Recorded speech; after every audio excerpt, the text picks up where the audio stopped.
गुरुदेव। सर्वेश सर्वाधार का दीदार हो, दीदार हो। सर्वेश सर्वाधार का दीदार हो, दीदार हो। सर्वेश सर्वाधार का दीदार हो, दीदार हो। सर्वेश सर्वाधार का दीदार हो, दीदार हो। आओ जगत उद्धार को दीदार हो, दीदार हो। आओ जगत उद्धार को दीदार हो, दीदार हो। आए जगत उद्धार को दीदार हो, दीदार हो। आए जगत उद्धार को दीदार हो, दीदार हो। सर्वेश सर्वाधार का दीदार हो, दीदार हो। सर्वेश सर्वाधार का दीदार हो, दीदार हो। जय गुरुदेव। जय गुरुदेव।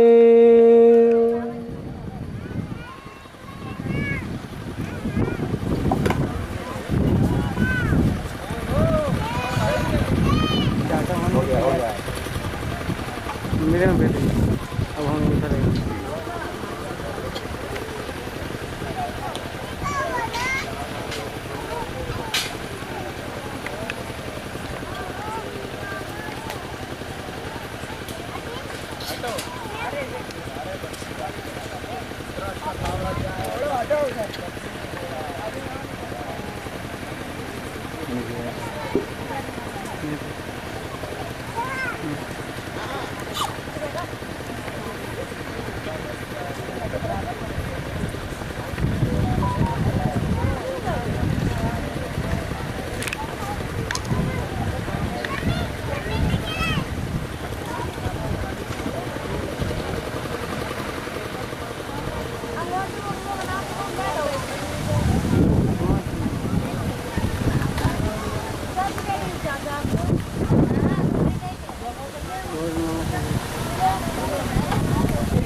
रात्रि परमार्थी श्रमदान सेवा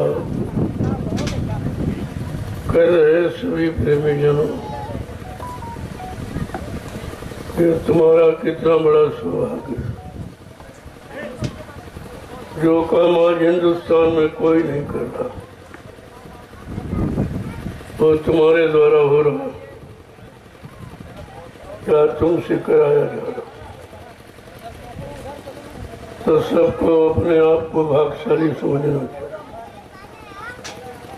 और इस सेवा का लाभ ले। यहाँ बैठो मत, चलो जो 100 डलिये का अभियान रखा गया उसे पूरा करो। 1 डलिया पर 1 माला, लोगों कितना बड़ा लाभ है। ये 1 डलिया मिट्टी डालोगे तो तुम्हारी 1 माला स्वीकार। ये फावड़ा और डलिया ये तुम्हारा आधार बन गया। तुम्हारे पिछले जन्मों के कर्मों की अदायगी करो। इसी को दया कहते हैं। अगर ये दया न होती तो कलयुग का युग पार नहीं जा सकता, क्योंकि और काम तुम्हारे बस का है नहीं। ना तुम सत्संग वचनों को याद रख सकते हो, न और कोई सेवा कर सकते हो, और न ही भजन साधना कर सकते हो। इसलिए कलयुग के जीवों को लाभ देने के लिए संत महापुरुषों ने ये आधार रखा कि अगर इसे परमार्थी सेवा में लगा दिया जाए, जिस सेवा से कोई लाभ, कोई स्वार्थ लोभ लालच आपको नहीं, और आप जितनी सेवाएं करते हो कोई न कोई आपका लाभ छिपा है।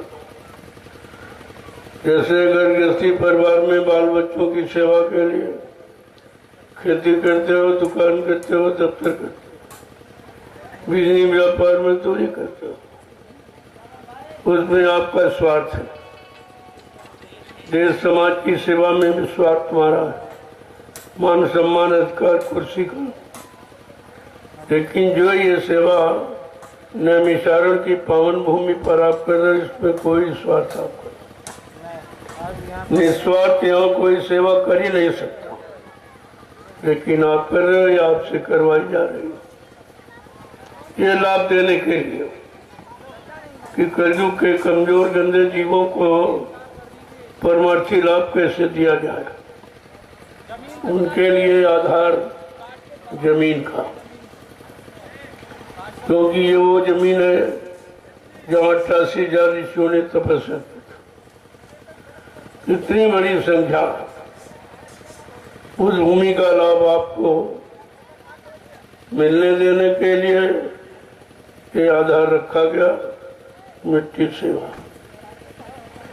ये सर्वोपरि सेवा है, क्योंकि भूमि अचल है, ये चलती नहीं है, न कोई चुरा सकता न कोई ले जा सकता। इसलिए अचल भूमि की अचल सेवा ये आपको मिली है, आप इसका लाभ जरूर उठाओ। जहाँ आए हो, जो बैठे हो, ये लाभ नहीं है चलकर कुछ करो, बैठने का लाभ नहीं मिलेगा। आप आए हो तो कुछ समय सेवा में जरूर दो, क्योंकि पता नहीं कैसे कैसे आपने कर्म किए हैं, किन किन युगों में। जब से जीवात्मा आई है, इन शरीरों में 4,84 लाख, पता नहीं कितने गंदे खराब पाप कर्म आपने किए। उनकी गणना गिनती भी आपके पास नहीं, भूल गए हो। लेकिन संत महापुरुषों को सब मालूम है कहाँ कहाँ आपने जन्म लिया और कैसे कैसे कर्म किया। आज उन कर्मों की अदायगी का समय आ गया है, और आप उससे चूको मत। चलो उठो, सीधे सेवा में लग जाओ। कानों से वचन सुनते रहो, शरीर इंद्रियों से सेवा करते रहो, क्योंकि शरीर इंद्रियों से ही आपने खराब कर्म किए। उनकी गंदगी धोने का यहाँ कोई विधान नहीं है। कोई जल, कोई पानी, कोई केमिकल साबुन से गंदगी को नहीं धो सकता। वो केवल संतों के आदेश हुक्म का पालन, जो उन्होंने आपके लिए आधार बना के रखा, आप तक लाभ पहुंचाने के लिए जो रास्ता खोला है उस पर चलो। बैठने से मंजिल तय नहीं होगी, चलने से। तो आए हो तो कुछ करो। बैठने का समय ये नहीं है। बैठने के लिए तो मैंने आपके लिए समय निर्धारित किया है, साधना शिविर। इसमें साधना संबंधी, भजन संबंधी, आत्मिक उद्धार संबंधी जो नियम कानून बना के रखे गए हैं वो आपसे कराया जाएगा। 1 महीने सावन के महीने, श्रावण है, श्रावण का मतलब सुनना, कानों से सुनना। वचन सुनोगे इन कानों से, और इन वचनों से जब वो कान जगेंगे तब उस कानों से आप वेद वाणी, अमृत वाणी, ईश्वर वाणी सब सुनो। इसका लाभ लो, यहाँ बैठने का कोई लाभ नहीं। चलो उठो आप, जब तक यहाँ बैठोगे तो कुछ नहीं करोगे आप, तो लाभ भी आपको नहीं मिलेगा। आए हो तो कुछ कर लो, कुछ अपनी करनी बनाओ। ये करनी बनाने का और कहीं पर कोई व्यवस्था भूमिका किसी ने नहीं बनाई है। ये नैमिषारण्य की पावन पवित्र भूमि है। इस भूमि को 88,000 ऋषियों ने अपनी तपस्या, अपने भौतिक सुखों का परित्याग करके, इंद्रियों की चपलता को, चंचलता को रोक करके मन की, और उन्होंने तपस्या की। लेकिन समय का जानकार, समय का गुरु नहीं मिला तो बेचारे अधूरे रह गए। तपस्या तो की, तपस्या करके शरीर को भोगों से बचा लिया, लेकिन जीवात्मा का काम नहीं किया, क्योंकि उस समय जीवात्मा के कल्याण के लिए कोई संत महापुरुष आए ही नहीं थे। वो तो भी कलयुग में आए, इसीलिए लोगों को मालूम नहीं है कि कलयुग के जीवों को क्या करना चाहिए। कलयुग के जीवों के लिए भगवान प्रभु परमात्मा का कौन सा नाम और उनके जीवात्मा के उद्धार कल्याण की कौन सी युक्ति है, क्या उसका आधार है, तो कुछ मालूम नहीं। लेकिन जब सत्संगों में आओगे और वचनों को सुनोगे तब तुम्हारी समझ में सब आ जाए, क्योंकि ये वचन कोई स्वार्थ, लोभ, लालच, कोई मान सम्मान पाने वाले नहीं। इनमें तो इन सब का हवन करना पड़ेगा। कितने भौतिक सुख, भौतिक साधन संतों ने इनको निषेध कर दिया। ये छोड़कर जब आध्यात्मिक कर्म आप करोगे जो जीवात्मा के कल्याण के लिए किए जाते, और यहाँ किसी ने उनको आपको बताया नहीं, तब तुमको अपने युग की साधना नहीं मालूम है, तुम्हें कोई इस कलयुग का नाम भी नहीं भगवान का मालूम, तो बेचारे लोग पिछले युगों के नाम को दोहराने लगे। कोई सतयुग का नाम हरि नाम ले रहा, कोई त्रेता का राम नाम सीताराम ले रहा, कोई द्वापर का कृष्ण नाम राधा नाम ले रहा। ये तो भूल है सब, यही भटक है। और इसी में तुम गए अटक, क्योंकि अटक और भटक बिना समय के सदगुरु के आपकी कोई दूर नहीं कर सकता, क्योंकि सब इसी में फंसे। सारी सृष्टि को इसी में फंसा के रखा गया, तो तुम कैसे अलग हो जाओगे? तो इसलिए तुमको अलग करने के, अलग रखने के लिए संत पधारे और उन्होंने ये नवीनतम रास्ता जीवात्मा के कल्याण को खोला। बहुत दिन, बहुत युग समय निकल गया, इस जीवात्मा को काल माया के देश में फंसे फंसे जो भी आया वो फंसता गया। लाभ में, मान में, राज में, पाठ में, धन में, दौलत में, औरत में, बच्चों में, इसी में बेचारा फंसता रहा, क्योंकि इसके अलावा कोई साधन यहाँ बताया नहीं गया, कोई जानकारी दी नहीं गई, जानकार थे नहीं। वो तो वास्तविक आध्यात्मिक जानकारी के लिए जो संत महापुरुष हैं वो कलयुग में आए।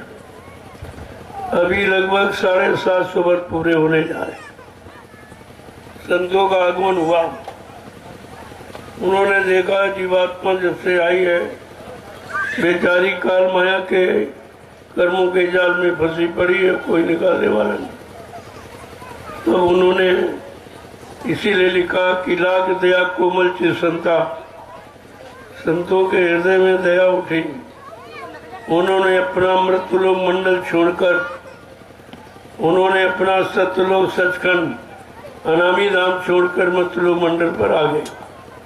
इसके लिए जीवों को जगाने के, वास्तविक सच्चिदानंद पाने के रास्ते पर चलाने के, और उन्होंने ये भेद खोल के कहा।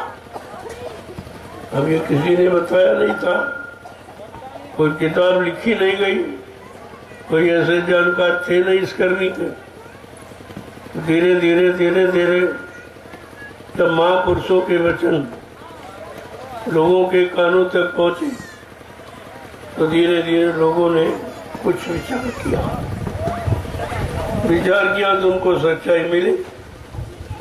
जब सच्चाई मिली तो उन्होंने उसको खोला। अरे भाई तुम कहाँ भूल भटक रहे हो, सच्चाई तो यहाँ है। सच्चाई प्रभु की प्राप्ति तो इस कलयुग के नाम में जो उन्होंने जगाया, ये जय गुरुदेव नाम जगाया, ये किसी आदमी इंसान का कोई आत्मा महात्मा का नाम नहीं है। ये नाम उस परम पिता परमात्मा का जो आदिकाल से जो उसका नाम है जय गुरुदेव। अब बेचारों ने कभी सुना नहीं था, उनको मालूम था नहीं, और बेचारे क्या जानते हो कि नाम क्या होता है, नाम का काम क्या होता है, नाम किस तरह अपना काम करते हैं और किस तरह आपको लाभ देते हैं। ये तो जब संतों के करीब में आओगे, उनकी शरण में, और उनके सत्संग वचनों को सुनोगे, अपने जीवन में उतारोगे, तो ये तुम्हारा मन शांत होने लगे, जो किसी से शांत नहीं हुआ। न ऋषि मुनियों ने तपस्या करके मन को शांत कर पाया, न मन पर विजय प्राप्त कर पाई, न योगियों ने योग साधना लगा के मन को कंट्रोल नियंत्रण में कर पाया, न अवतारी शक्तियों ने मार काट हिंसा ये बहादुरी करके भी उन्होंने अपने मन पर विजय प्राप्त नहीं कर पाई। ज्ञानी ध्यानियों ने भी ज्ञान ध्यान से भी उसे प्राप्त नहीं कर पाया, क्योंकि वो तो रास्ता ही अलग है। तुम अपनी हट से, अपनी जिद से, अपनी मनमानी से कुछ नहीं कर सकते। वो तो दया, जहाँ पर दया भई सतगुरु की, वो ही हुए निहाल और बाकी फंसे काल की जाल। इन पर सतगुरु दयाल की अपार दया हुई, वो जीव इस काल की व्यवस्था से बचे। काल माया ने मिलकर सबको फंसा के आ रखा, किसी को राज में, किसी को पाठ में, किसी को धन में, दौलत में, सोना चांदी, हीरे जवरात में, मान सम्मान अधिकार में, पद पत्नी बाल बच्चों में। यह है काल माया का फंसाव। फंसाव के इतने तरीके उसने बनाए, और आप एक भी तरीके से अलग नहीं हो सकते हो, क्योंकि तुमने इन तरीकों को सच्चा मानकर अपनाया, या इनके अनुसार ही तुमने अपनी करनी शुरू। अब करनी करते करते तुम उसी तरह के हो गए। धीरे धीरे धीरे धीरे जब संत महापुरुष आए और उन्होंने ये रास्ता जो असलियत का, जो सच्चाई का है, सच्चिदानंद पाने वाला, वो उन्होंने यहाँ पर खोला और जीवों को बताया कि तुम्हारा सच्चा रास्ता सतलोक सत्कन अनामी धाम जाने वाला ये है। अभी तक जिन रास्तों को तुमने अपनाया या जिन रास्तों में चले हो, ये सब काल माया के, उसने इसलिए रास्ते बनाए कि चाहे जिस रास्ते पर जीव जाएगा, हमारे बंधनों को कभी तोड़ नहीं सकता, हमारी व्यवस्था से कभी अलग नहीं हो पाए। और धीरे धीरे हम आप उन्हीं रास्तों पर चले गए, क्योंकि यही रास्ते प्रचलित है। सतयुग त्रेता द्वापर इतना लंबा समय निकल गया, इन रास्तों पर चलते चलते अब धीरे धीरे हम आदी हो गए। हमारा आदत और स्वभाव सब उसी तरह पड़ गया, और जब आदत पुरानी हो जाती तब उसी को सत्य मान लेते। सत्य क्या है तो पता ही नहीं, इसी झूठ को आपने सत्य मान लिया। करते करते फंसते फंसते, मतलब यानी भोग करते करते आप उसी भोग के रोगी बन गए, भोगी रोगी। अब वो रोग से छुटकारा कोई दिला नहीं सकता, क्योंकि सब उसी रोग में फंसे, काम में, क्रोध में, लोभ में, मोह में, अहंकार में, ईर्ष्या, राग, द्वेष में। ये हैं काल के फंसाने के रास्ते। अब किसी भी रास्ते को आप तोड़ नहीं सकते हो और तुम अलग जा भी नहीं सकते। इस तरह उसने फंसाया तुमको। काम में लग गए तो काम भी नहीं छोड़ सकता, न तुम छोड़ सकते न तुमको काम छोड़ेगा। क्रोध को न तुम छोड़ सकते न तुमको छोड़ेगा। लोभ मोह अहंकार ये न तुम छोड़ सकते न तुमको ये छोड़ेगा। और इससे अलग कोई है नहीं, तो फिर तुमको इससे अलग कौन करे? आप जो संत महापुरुष आए हैं वो इन सब से अलग है। तुम्हें तो दिखाई दे रहे उसमें है, लेकिन वो बिल्कुल अलग। तभी आपको अलग कर सके, और खुद ही बच जाएंगे तो तुम्हें क्या अलग कर। इसलिए उनके वचनों को सुनो और उनको पहचानो कि हमारा काम किसके द्वारा होगा, या हमारा ये काम कौन करेगा, जन्म मरण से छुटकारा दिलाना। असली काम ये है, और ये काम छूट जाए तो आपको छुटकारा मिल जाए।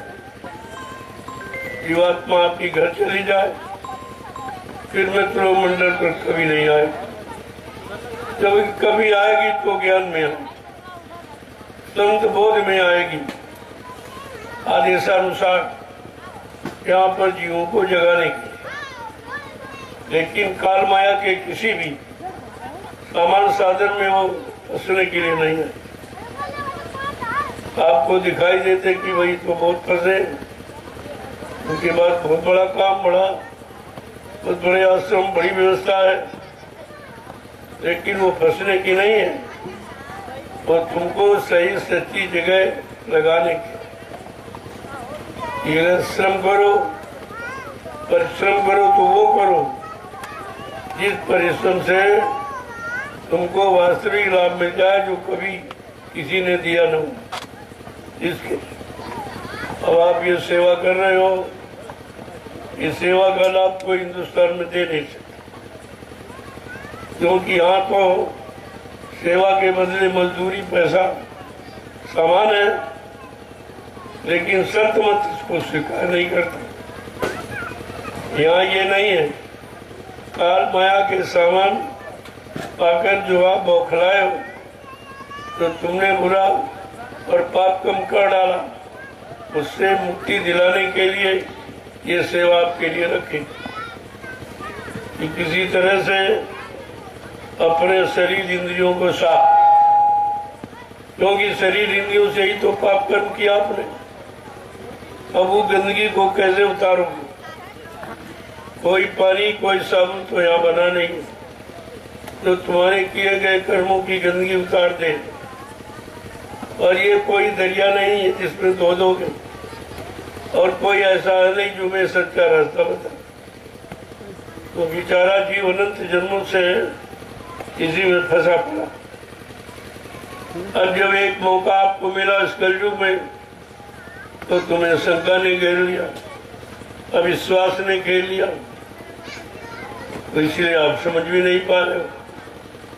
लेकिन जब धीरे धीरे करीब में आओगे और वचनों को सुनोगे और अपने मन को समझाओगे, इन्हीं वचनों के का रास्ता दिखा के, अरे भाई तुमने तो बहुत किया, अब जरा ये काम करो। तुमने शरीर इंद्रियों से जो कार्य किया हो तो काल माया का, अपना काम तो तुमने किया ही नहीं। अब उसको बताया कि भाई अपना काम क्या है? कहा देखो शरीर तुम्हारा है नहीं, ये पता नहीं कब छूट जाए, खत्म हो जाए। तुम्हारा होता तो तुम्हारे अनुसार जाता। इसका मतलब है ये तुम्हारा नहीं है, किसी का दिया हो। किसी के दिए हुए सामान पर आपको क्या अधिकार? जब चाहेगा तब वो अपना सामान छीन लेगा, ले लेगा, और तुम रोते चिल्लाते रह जाए। तो इसलिए संत महापुरुषों ने अति दया कृपा मेहरबानी करके मानव शरीर तो है ही, लेकिन को सही सच्चे रास्ते पर लगाकर इसमें काल माया कोई अधिकार ही न रहे। शरीर काल माया का होते हुए भी अधिकार नहीं रहे। अब ये आप परमार्थी सेवा शरीर से कर रहे हो, लेकिन काल माया का इस सेवा पर कोई अधिकार नहीं। क्यों? ये सेवा आपने किसी संत महापुरुषों के आदेश पर आपने किया।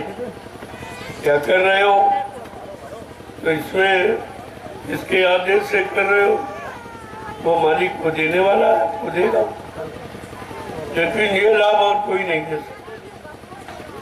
अब तुमको ये लाभ कैसे देना, इस पर आपको विचार करना कि हमको जो भी आदेश मिले उसके बारे में कुछ नहीं सोचा, क्यों दिया है, कैसा दिया है, मतलब यानी क्या लाभ है क्या नहीं है।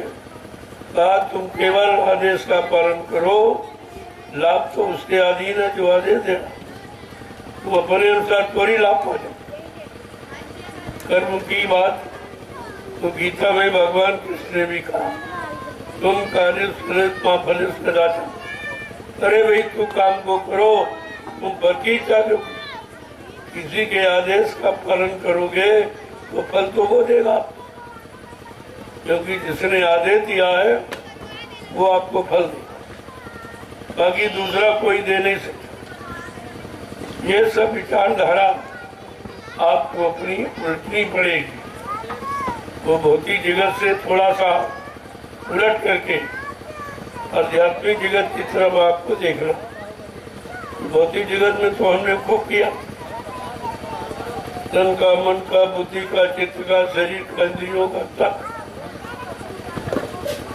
लेकिन आध्यात्मिक जगत में जीवात्मा से आपने कुछ किया ही नहीं, क्योंकि जीवात्मा के बारे आपको मालूम नहीं, किसी ने बताया भी नहीं। और खेल यहाँ जीवात्मा का है। जिस दिन जीवात्मा शरीर से निकल जाएगी, ये शरीर आपका मुर्दा हो जाएगा। फिर आप शरीर से कोई कर्म नहीं करते। जो शरीर से कर्म करके सामान इकट्ठा किया उसका प्रयोग भी नहीं करते। जब जीवात्मा निकल जाएगी तो शरीर मुर्दा हो गया। मुर्दे को लोग घर में नहीं रखते, तुम घर का नहीं प्रयोग कर सकते जिसको बनाया। घर में जो सामान इकट्ठा किया उसका भी प्रयोग नहीं करते। खाना पीना जो भी है वो भी आप इस्तेमाल नहीं कर सकते। कहने का मतलब ये है, जीवात्मा के द्वारा ही तुम जड़ शरीर को के सामान का प्रयोग करते हो, मकान का, दुकान का, जमीन का, पत्नी, बाल बच्चों का, ये सब। लेकिन तुम्हें यही नहीं मालूम है कि हम प्रयोग किसके द्वारा कर रहे हैं। कह रहे हो शरीर के द्वारा कर रहे हो, तो शरीर से जीवात्मा नहीं कर रही, तब क्यों नहीं शरीर से करते? तब तुम्हारा शरीर क्यों नहीं काम करता? इससे पता चला कि शरीर जीवात्मा के द्वारा चलता है। जीवात्मा जब तक रहेगी तब तक तुम इससे काम करोगे, शरीर के हर अंग से काम करोगे। लेकिन जब जीवात्मा निकल जाएगी, सारे अंग निष्क्रिय हो जाएंगे, फिर आप कोई काम नहीं कर सकते। ये किसी ने आपको आज तक नहीं बताया, क्योंकि तुमने ये सोचा हमारा शरीर रोटी, सब्जी, दाल, चावल, दूध, घी से चलता। जब जीवात्मा निकल जाती शरीर से, जब दूध की सब्जी डालो तो खड़ा होगा ही। अरे तब इससे काम ले सकते हो आप। तब पता चले नहीं भाई, ये तो हमारी समझ झूठ थी, गलत। शरीर जीवात्मा के द्वारा चलता। शरीर की असली शक्ति, ऊर्जा, ताकत जीवात्मा। और जीवात्मा के बारे में ना आपने कुछ किया आज तक और न किसी ने आपको बताया। ये है प्रेमियों सच्चा ज्ञान। ये ज्ञान बिना सत्संग के, बिना संत महात्माओं की कृपा के ये कोई दे नहीं सकता। तो धीरे धीरे जब सत्संगों में आओगे, वचनों को सुनोगे, उनके आदेश पालन में लग जाओगे, ये कर्मों की गंदगी धीरे धीरे सब उतर जाएगी और इसकी उसको उतारने का कोई साधन बना ही नहीं। आपने बहुत पूजा पाठ, एक भी कर्म आपका नहीं था और एक मिनट भी मन आपका शांत हुआ नहीं, मन को भोगों से आप अलग कर पाए नहीं, तो फिर मिला क्या? लेकिन तुम यही नहीं जानते थे कि मिलता क्या है, जाता क्या है, मिलता क्या है। जो जा रहा था उसी को मान लिया मिल रहा, यही तो समझ उठते हो। जो शरीर से आपने किया है या जो चीज आपके शरीर से निकली है उसी को तुमने सच्चा मान लिया, उसी को आनंद और सुख मान लिया। ये नहीं समझ पाए कि ये आनंद सुख जो भरा है ये निकल रहा, उसी निकलने में आनंद मालूम दे रहा, और जब निकल गया तो आनंद खत्म हो। इस बार विचार नहीं कर पाए और रोज करते हो, रोज निकालते हो रोज, और समझ कुछ नहीं पा रहे, समझ नहीं पा रहे हो, यानी करते हुए भी नहीं समझ पा रहे हो। ये काल के कर्मों की चालाकी, उसने ऐसी चालाकी से तुम्हें लगा दिया है कि तुम करोगे समझ नहीं पाओ, नुकसान हो रहा लेकिन समझ नहीं पा रहे कि हमारे शरीर से तो नुकसान हो रहा, इसमें हमको मिल क्या रहा। तो ये जानकारी वो आपको करने ही नहीं दे। हाँ, संत महापुरुषों की शरण में चले गए, उनके आदेश पालन का करने लगे, तो धीरे धीरे धीरे धीरे ये सब जानकारी तुम्हारे पास हो जाएगी कि काल की जान यानी करनी क्या और दयाल किया। हम काल के हैं कि दयाल के? शरीर तो काल का, लेकिन जीवात्मा दयाल की है, और जीवात्मा ही काल के शरीर को चला रही है। काल की सारी व्यवस्था का प्रयोग आप जीवात्मा रहते रहते कर रहे हो। अगर दयाल की जीवात्मा न हो तो काल के किसी सामान का तुम प्रयोग नहीं कर सकते। लेकिन ये बात कितने लोग सब बेचारे उसी में कोई कथा वार्ता पुरानी कहानी किससे दोहरा रहा, अब बेचारे उसको ये नहीं मालूम कि जो समय घड़ी निकल जाती वो वापिस आती ही नहीं, जब वापिस नहीं आएगी तो हमको समय का लाभ भी वापिस नहीं आए, ये नहीं समझ पाए। वो पुरानी किससे कहानी दोहरा, कोई सतयुग की कथा, कोई त्रेता, कोई द्वापर की कह रहा, और कलयुग की कथा कोई नहीं बता रहा। जो कलयुग के जीवों को कुछ लाभ मिले, अपने अपने युग की तो करनी सबने बताई कि सतयुग की करनी ये है, त्रेता की ये है और द्वापर की है। तो हम तो सतयुग त्रेता द्वापर में नहीं, हमको तो कलयुग में बैठे। तो भाई ये बताओ कलयुग की करनी क्या, कलयुग का कर्म क्या है, ये तो कोई जानता ही ना कि कोई आपको बताता, और ना ही तुम किसी से पूछते हो कि भाई हम कलयुग में बैठे हैं, हमको अपने समय की जानकारी चाहिए जो जिसको हम कर सकें। क्यों कि शरीर की उम्र और मन की ताकत और इंद्रियों का संयम त्याग वैराग, बिना इसके किसी युग की साधना का लाभ आपको नहीं मिले। अब ये आपको जानकारी करनी चाहिए कि जब उम्र की बात आई यानी समय की, समय होगा तभी तो करोगे, समय खत्म तो आप कर ही नहीं सकते। तो आपने पूछा नहीं, लेकिन संतों ने बताया। रामचरितमानस एक ऐसा ग्रंथ है जिसमें एक उत्तरकांड है। उत्तरकांड का मतलब तुम्हारे सारे प्रश्नों का उत्तर और तुम्हारे जीवन की सारी समस्याओं का समाधान है। तुमको वो पढ़ना चाहिए अपने समझ, तो ना पढ़ते हो ना कोई पढ़ाता तुम। उसमें ये लिखा हुआ है कि सतयुग में मानव शरीर की उम्र 1,00,000 वर्ष, यही शरीर जो हम आप लिए बैठे पंचभौतिक, इसकी उम्र, इसका समय था यहाँ रहने का 1,00,000 वर्ष, और मन की ताकत थी हाथी के बराबर, इतना मन जबरदस्त था। देखो ना, और उस समय की साधना क्या थी, उस समय का नाम क्या था? कहते उस समय योगियों ने हरि नाम लगाया था। तो सतयुग में हरि नाम था भगवान का। उस भगवान के नाम को किसने जपा? का ध्रुव और प्रहलाद। नाम जपत हर कीन प्रसादु, और भक्त शिरोमणि भय प्रहलादु ध्रुव संगलानी जपे हर नामो पायो अचल अनुपम ठाऊ। बड़ा साफ लिखा। संत किसी वेद को छिपाते ही नहीं।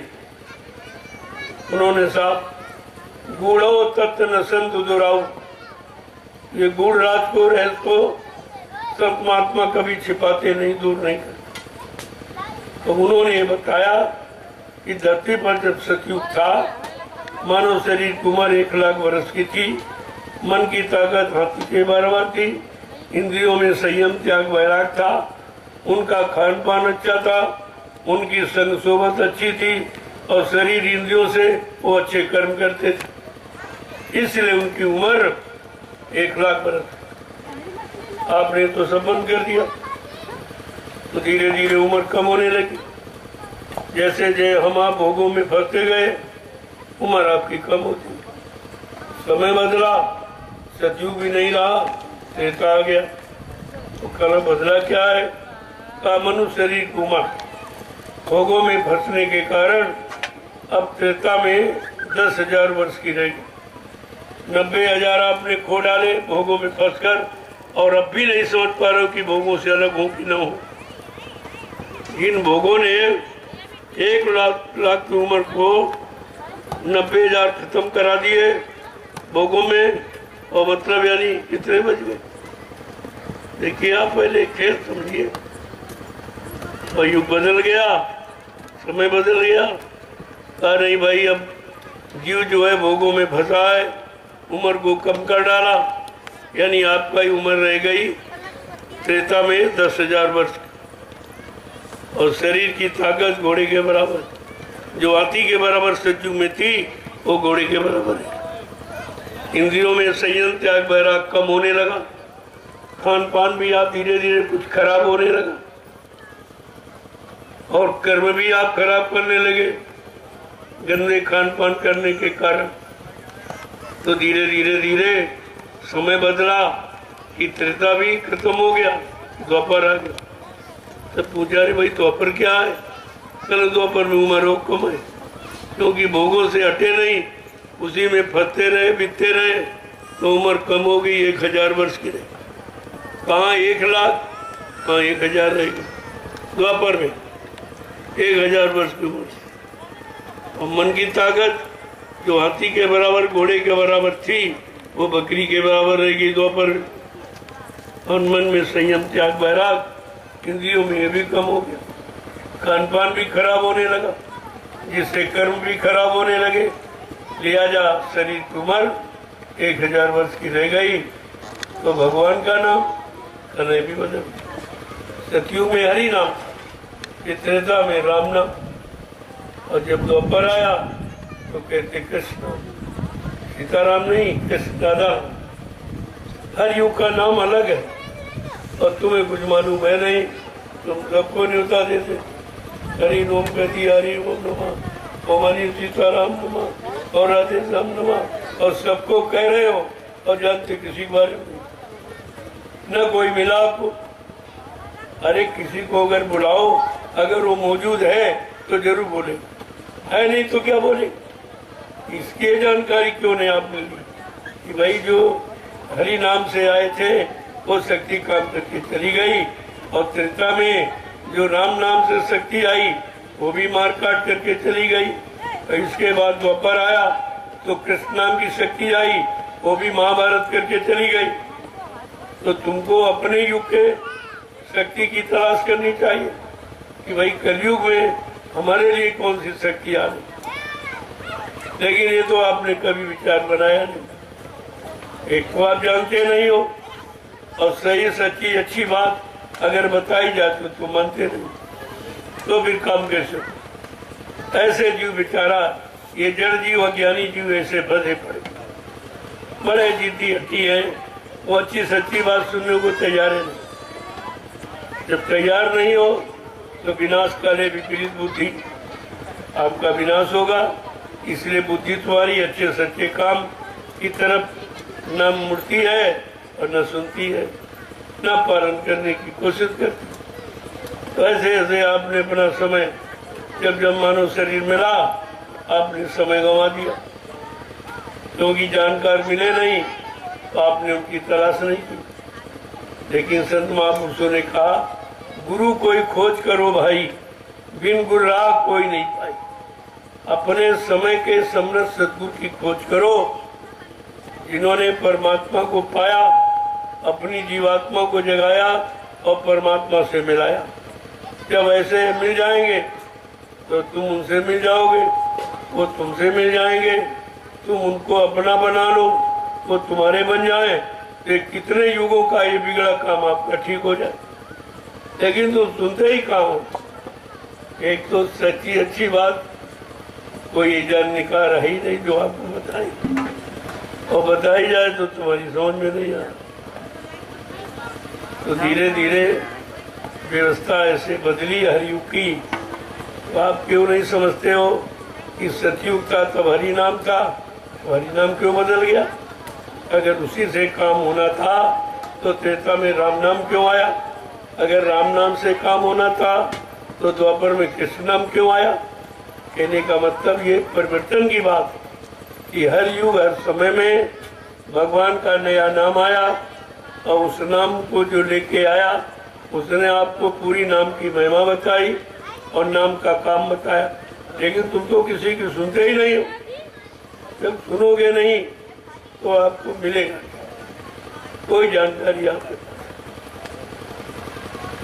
संत महापुरुष बराबर जानकारी आपको जब से आते हैं देते, लेकिन एक तो ना तुम उन पर विश्वास कर पाते हो, ना उनके बच्चों पर विश्वास करते हो, जो समय की युक्ति बताते उस पर भी विश्वास नहीं करते। तो फिर काम होगा तो कैसे?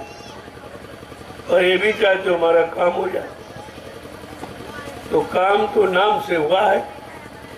अगर हरि नाम ना होता तो सतयुग में प्रहलाद ध्रुव का काम नहीं होता, त्रेता में राम नाम ना होता तो कोल बिल बंदरों का काम नहीं होता, विभीषण का सुतीक्षण का किसी का काम नहीं होता, और द्वापर में अगर कृष्ण नाम ना आता तो गोपिकाओं ग्वाल वालों का काम नहीं होता। ये तो इतिहास तुम रोज ही पढ़ते हो। न सुनाने वाला समझता है न सुनने वाले समझते, दोनों उंगली बहने। किसी को तो देखकर गोस्वामी महाराज ने कहना पड़ा कि अंधा गुरु हो बहरा चेला तो होए नरक में ठेली फेरा। अंधा गुरु का मतलब जिसकी दिवात्मा की दिव्य आंख तीसरा नेत्र खुला नहीं है तो उसने को देखा नहीं। चवाक नहीं खुली तो आपने नहीं देखा, न ब्रह्मा को देखा, न विष्णु को देखा, न शंकर को देखा, न रामकृष्ण को देखा, और न ही आपने देवी देवता देखे। तो ये तो काम तुम्हारा अभी नहीं हुआ। लेकिन तुम अभी नहीं विचार कर रहे हो कि भाई अगर इनका नाम है तो इनका काम हुआ होगा तभी तो नाम रखा गया। तो आखिरकार उनका काम क्या है और फिर उनका नाम क्या? इतनी जानकारी अगर मिल जाती तो आपकी शंका चली, और असली जो सत्य है वो तुम्हारे सामने आके खड़ा हो जाता कि नहीं किया, नहीं आपने किया।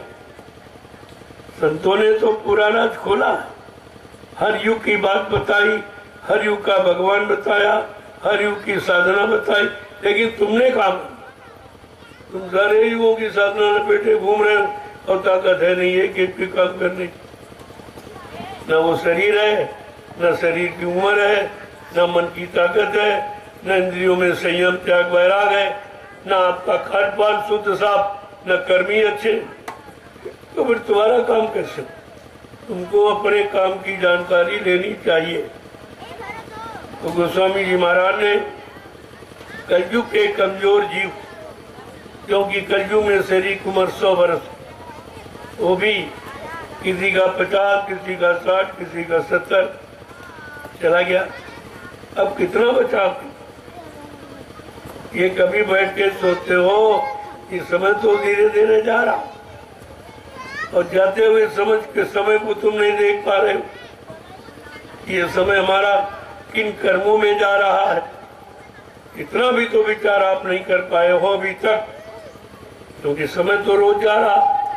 आजकल आजकल आजकल ये करते करते करते तुम्हारा जीवन समाप्त हो जाएगा और तुम ये न उसका जाना समझ पाओगे, और वो गया तो किस कारण गया ये भी नहीं समझ पाओगे, और उसके जाने के पहले हमें क्या करना चाहिए ताकि हमारे जीवन का लाभ मिल जाए, वो भी आपने नहीं सोचा। तो अभी सोचा क्या आपने, इस पर विचार करो। जब कलयुग में 100 वर्ष की उम्र रह गई और 60-70 ऐसे बेकार चली गई, अब कितना बचा? संतों ने फिर भी आप पर दिया, चलो कोई बात नहीं, अज्ञानता में, भूल भ्रम में, स्वार्थ, लोभ, लालच में चलो जिंदगी चली गई, लेकिन उन्होंने क्या कहा कि गई सो गई और रही वो संभालो न ये भी जाने वाली। जो चली गई उसका चिंतन खत्म करो, वापस नहीं आई तुम्हारे सोचने से। इसलिए जो समय बचा है अरे उसमें ही कुछ कर लो। न ये भी जा रही आजकल, कहते कहते बचेगा आपके पास कुछ नहीं, और फिर ये परमात्मा मनो शरीर आपको देगा नहीं। क्यों? आपने जब दिया तो आपने कुछ किया ही नहीं, तो दोबारा थोड़ी देगा। वो तो इसीलिए आपको दिया था कि जाओ किसी संत महात्मा की तलाश करके अपनी जीवात्मा को घर पहुंचाने का रास्ता पूछ लेना। उसने तो पूछा नहीं किसी, और न किसी ने आपको बताया, तो जीवन तो आपका बेकार चला गया। तो कह रहा फिर आपको दूंगा। अगर तुमने मानव शरीर पाकर अपनी जीवात्मा का कल्याण नहीं किया तो मैं दोबारा नहीं दूंगा। फिर पता नहीं कितने हजार वर्ष युग निकल जाए, मिले मिले न मिले, उस महापुरुष की दया हो न हो कोई जरूरी नहीं है।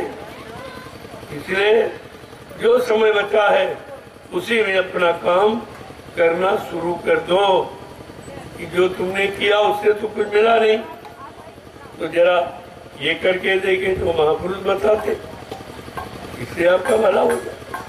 और वो तो सब जानते हैं कि कलयुग का युग कितना कमजोर गंदा है, तो उसी अनुसार आपको साधन बताते कि चलो सरल से सरल। अब तुम क्या करते हो, उनकी बात तो सुनते नहीं, और पिछले युग का किताबें सुन के पढ़ के तुम वो साधना करने लगे जो जिनकी उम्र 1 लाख वर्ष की थी शरीर की, 10,000 वर्ष की, 1,000 वर्ष की, उनकी साधना तुम करोगे, कर पाओ? तुम्हारे पास समय नहीं, मन में ताकत नहीं, इंद्रियों में संयम, त्याग, वैराग। अरे तुमको अपने कलयुग की साधना पूछनी चाहिए कि हम सब गंदे कमजोर पापी जीव हैं, हमारे लिए क्या है, कौन सा साधना? ये तो आपने पूछा नहीं। लेकिन संत पूछने के चक्कर में ही बैठे, तुम पूछो तो बता। अरे तुम जानते हो तो पूछोगे। प्रश्न भी जानकार करता, तुम्हारे पास जानकारी तो है नहीं, तो तुम प्रश्न ही क्या करो? तो उन्होंने खुद आपको बताया, ऐ कलयुग के जीवो, अगर कलयुग का लाभ चाहते हो तो कहा तो मैं बताऊं। कलयुग योग यज्ञ नहीं जाना, एक आधार नाम गुण गाना। का कलयुग में योग जब तक हवन, यज्ञ, पूजा पाठ कुछ नहीं, और इसका करने का कोई लाभ नहीं मिलेगा, क्योंकि तुम उस करने के काबिल नहीं हो। तुम्हारे मन में इतनी गंदगी है, पापों की, खान पान की, गंदे कर्मों की, लिहाजा वो क्रिया तुम नहीं कर सकते हो, ना उसको तुमको लाभ मिलेगा। तुम संतों की बात नहीं मानते, रामचरितमानस की बात नहीं मानते, जिसको रोज पढ़ते हो उसी में लिखा कलयुग योग यज्ञ नहीं दाना। कलयुग में योग, दान, पूजा पाठ कुछ नहीं, क्योंकि तुम गंदगी में कोई पूजा नहीं स्वीकार होगी। तुम्हारा तन गंदा, मन गंदा, इंद्रियां गंदी, तुम्हारा खान पान गंदा, देखना सुनना, उठना बैठना, बोलना चालना, सोचना समझना, करना कराना सब गंदा। लिहाजा तुमसे उन युगों की साधना नहीं हो सकती। अगर करोगे जिद हट से तो उसका कोई लाभ नहीं मिलेगा। तो क्यों आपने नहीं मानी उनकी बात? क्यों रामचरितमानस की बात आप नहीं मानते हो? गोस्वामी महाराज ने और भी कहा, यही कलिकाल न साधन दूजा। इस कलयुग में कोई दूसरा साधन नहीं है, केवल एक साधन है, मन क्रम वचन गुरु पद पूजा। मनसा वाचा कर्मणा, गुरु के वचनों का पालन करना ही गुरु की पूजा है। इतना सरल बता के कहा, वो तो आपने किया नहीं और पिछले युगों के झंझटों में पड़ गए आप, तो लुट गए समय श्रम पूंजी सब तुम्हारी खत्म हो गई और बदले में मेरा पूछा। तो एक एक वचन को ध्यान में रखो, जो महापुरुषों ने बताया है पहले उसको सुनो, सोचो समझो विचारो और करो, फिर तुमको उसका लाभ मिल जाएगा। वो तो लाभ पाने की बात है, लाभ लेने की बात नहीं करते कि हमको कोई दान दक्षिणा दो, हमें रुपया धोती रोटी लंगोटी दो, नहीं। ये कुछ ये अपने पास रखो, तुम अपना काम बनाओ, हमारे बनाने चक्कर मत रहो कि रोटी कपड़ा दान दक्षिणा देंगे इनका बन जाएगा, तो तुम्हारा कब बनेगा? और ये देने से तुम्हारा वो बनाया नहीं जा सकता, क्योंकि आध्यात्मिक कर्मों की कोई अदला बदली है नहीं, उसमें अदला बदली नहीं। तो एक एक वचन को बड़ी सावधानी कर, इसलिए मैं बहुत कम समय लेता हूँ।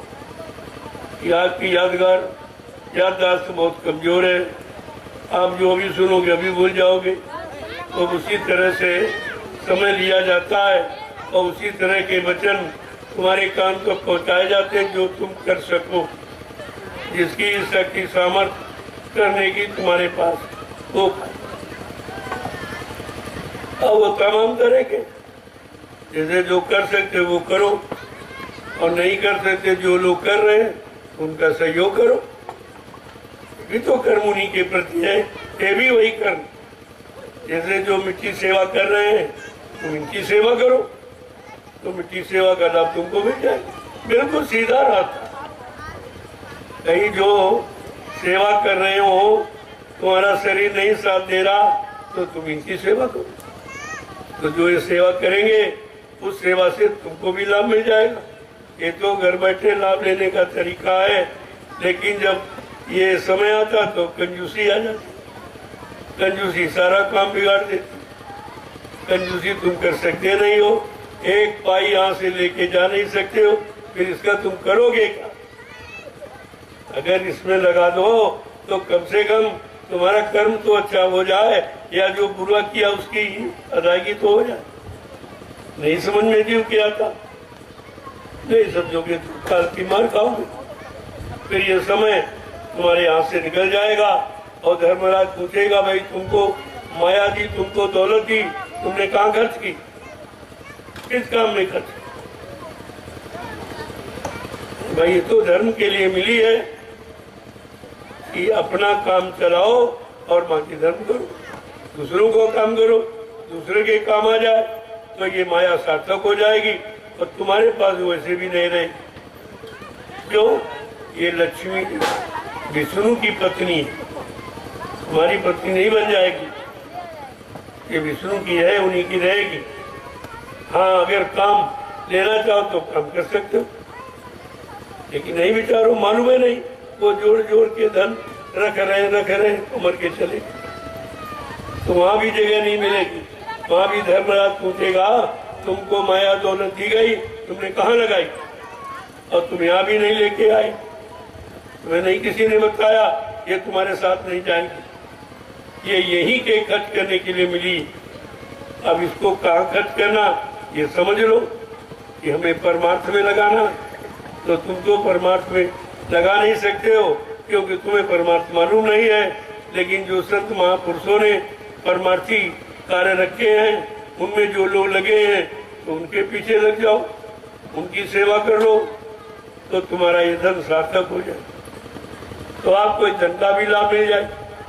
अन्यथा इसका कोई लाभ नहीं है, ये तुम ले नहीं जा सकते एक पाई भी साथ। लेकिन ये बात कितने लोग समझ, सब इसी के चक्कर में पैसा मिल जाए, पैसा मिल जाए, पैसा मिल, अरे मिल गया तो कर क्या रहे? ये भी तो समझ लो कि पैसा अगर परमात्मा ने दे दिया तो इसको लगाओगे कहाँ?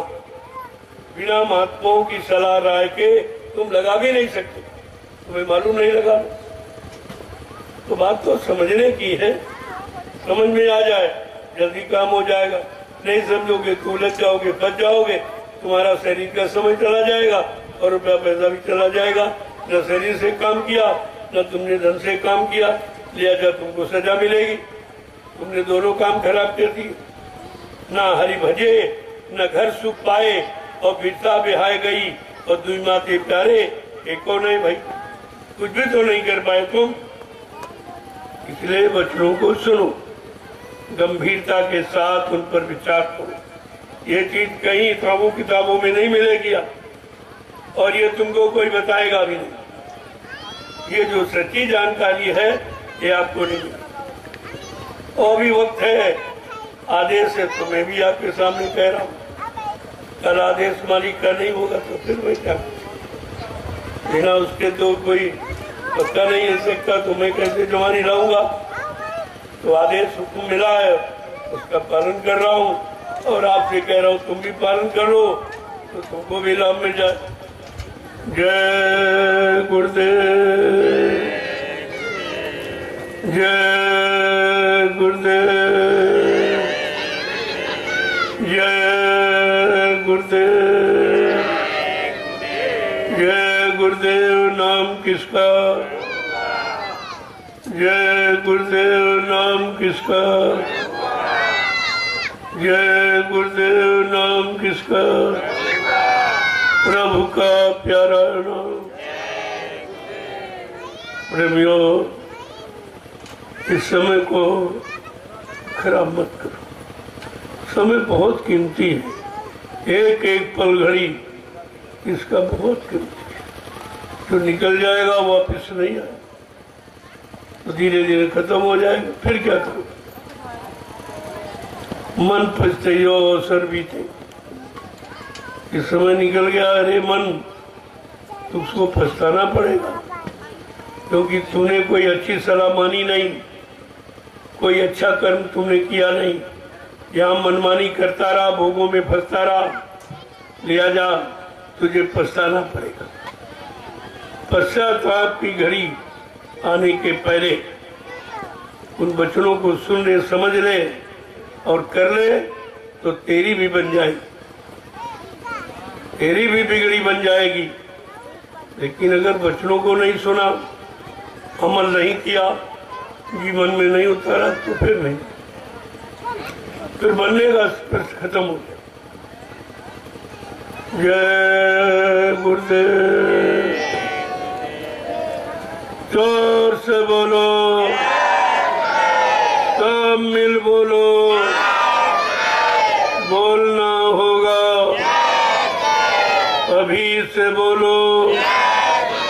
दुख दर्द हरेंगे, सब कष्ट मिटेंगे, सुख शांति भी देंगे। सबके दाता, सबके मालिक, प्रेम से बोले, ये नाम नहीं इंसान का, ये काम नहीं इंसान का। देखो, ये कोई नहीं करता। कहीं तुम अथा कथा में चले जाओ, इन शब्दों का उच्चारण कोई नहीं करता, क्योंकि ये काम किसी का बस नहीं। कहते इनकी जय, उनकी जय, उनकी जय। अरे सबकी जय तू बेला, तेरी जय कब होगी? तूने अपनी जय के बारे में सोचा कभी? उनकी जय तो हो गई, राम की जय त्रेता में हो गई, कृष्ण की जय द्वापर में हो गई, तो उनकी जय बोलकर क्या तेरी जय बन जाएगी? अरे तू भी अपनी जय का इंतजाम कर, तेरी जय भी जय कैसे हो? ये तो कोई सोता ही नहीं। सबकी जय बोल रहा, तुम्हारे कहने से उनकी जय हो जाए। अरे उनकी तो हो गई, अब उसको तू क्या कह रहा? उन्होंने मेहनत किया और परिश्रम किया, तो त्याग किया और सबकी सुनी, निंदा आलोचना बुराई सब, तब उन्होंने काम करके दिखा दिया, तब सब मान लिया, सब मान गए। पहले सब बुराई करते। कहने का मतलब ये है, अरे अपने बारे में सोचो। तुम उनकी बात करते हो जिनकी विजय कैसे हुई, लंका पर कैसे विजय हुई, करोड़ों का विध्वंस किया, ऐसे 14 बरस जंगल में इतना कठिन परिश्रम, यात्राएं, कष्ट सहे, ऐसी विजय हो गई। तो जो चिल्लाते तुम्हारे चिल्लाने से विजय हो जाए, ये भी नहीं विचार करते हो। ये लोग विजय के पात्र कैसे बने, इनको विजय कैसे मिली, इनके गले में विजय कैसे लटक गई, विचार करो पहले और फिर अपनी विजय का इंतजाम करो। कलयुग में तुम्हारी विजय कैसे, तुम कैसे जीतोगे, काल माया से अपनी जीवात्मा का छुटकारा कराओगे, उनको कर्मों के बंधनों की बेड़ियों से कैसे मुक्त करोगे, तुम इसके बारे में सुनते ही नहीं कुछ, तुम्हें मालूम ही नहीं कुछ, और बताया जा रहा तुम्हारी सोच में नहीं।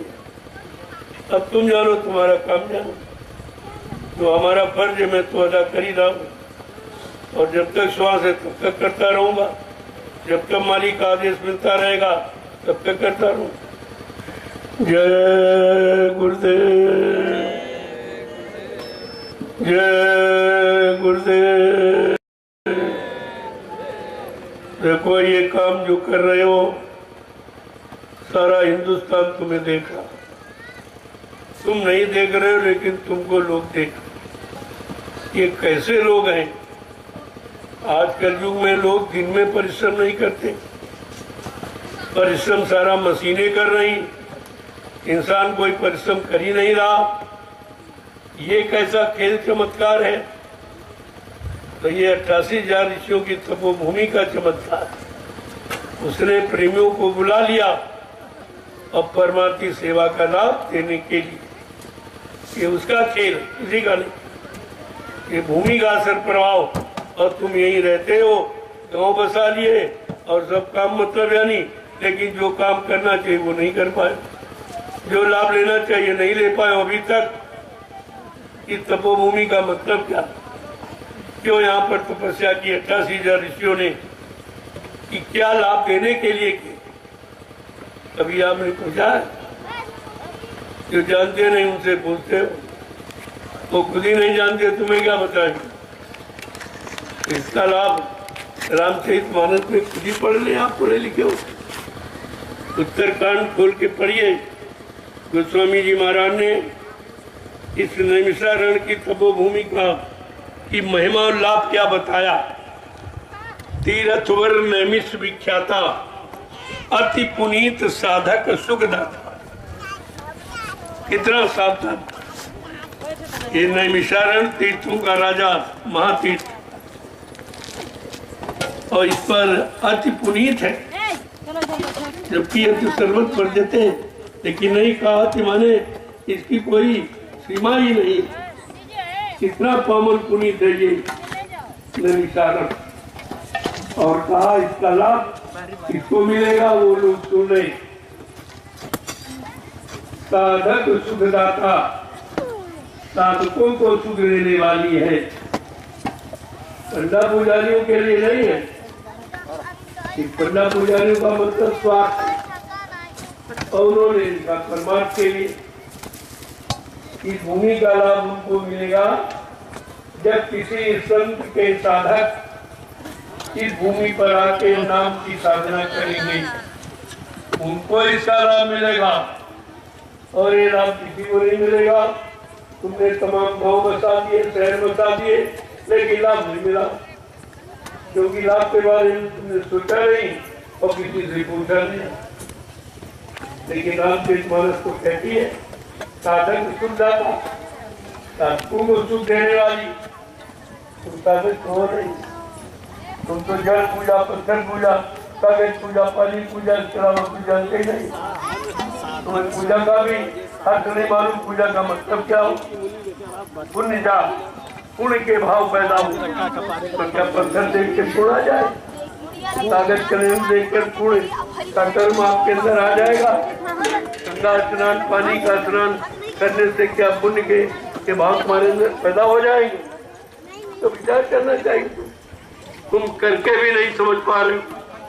जय आदमी जब कोई काम करता है तब तो हानि लाभ समझ में आई जाती, और तुम कितने दिन से कर रहे हो और हानि लाभ का पता ही नहीं। तुम ये अज्ञानता है, ये जड़ता, इसी को जड़ता कहते, इसी को संत महापुरुषों ने जड़ ज्ञान कहा।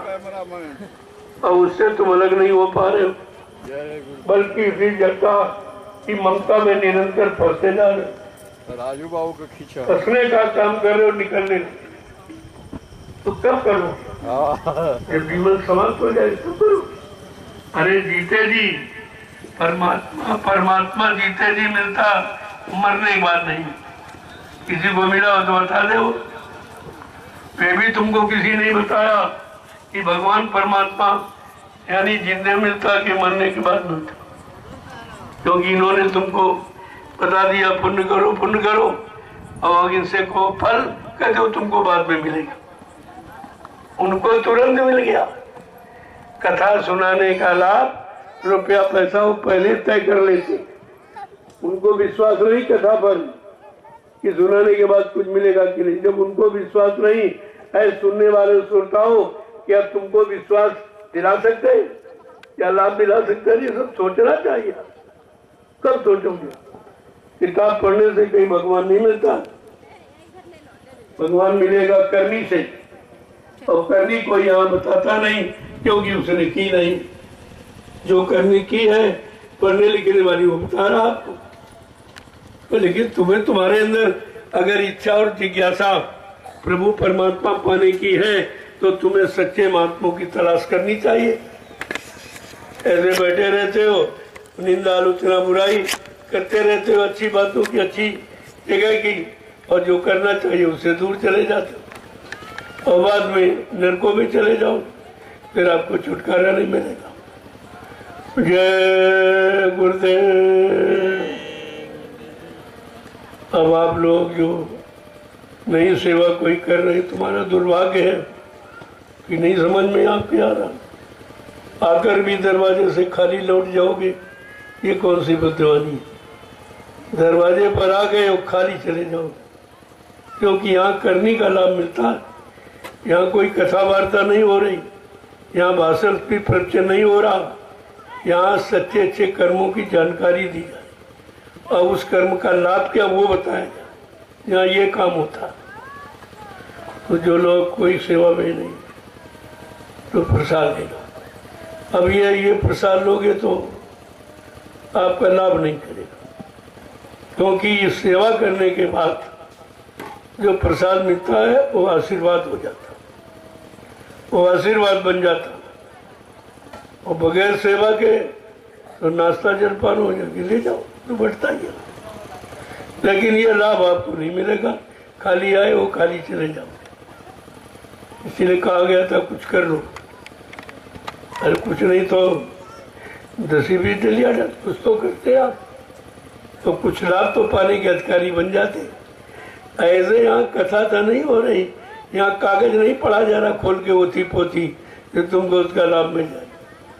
ये तो कर्मों की जानकारी दी जा रही, कौन सा कर्म करोगे क्या लाभ मिलेगा, कौन सा कर्म करोगे क्या लाभ मिलेगा, और नहीं करोगे तो कोई लाभ नहीं मिलेगा। जैसे आए वैसे चले जाओगे। तो अब आप ये प्रसाद ले लीजिए, धीरे धीरे जो सेवा कर रहे हैं वो करते रहे। एक बार की नहीं, एक बार की आओ खड़े रहोगे फायदा क्या। उतने खड़े रहने में 10-20 डलिया डाल दोगे तो 10-20 डलिया का मतलब 10-20 माला तुम्हारी बढ़ जाएंगी, वो तो लाभ है। यहाँ लाभ के बारे में सोचा, यहाँ भीड़ लगाने मतलब नहीं है। जब ये लोग जो खाली बैठे हैं और खाली लौट जाएंगे, इनको ले लेने दो, कि चले जाएंगे लेके इसको। इसके बाद तुम अपने कर्म का फल इत्मीनान से लो। जय गुरुदेव। चलो भाई चलो,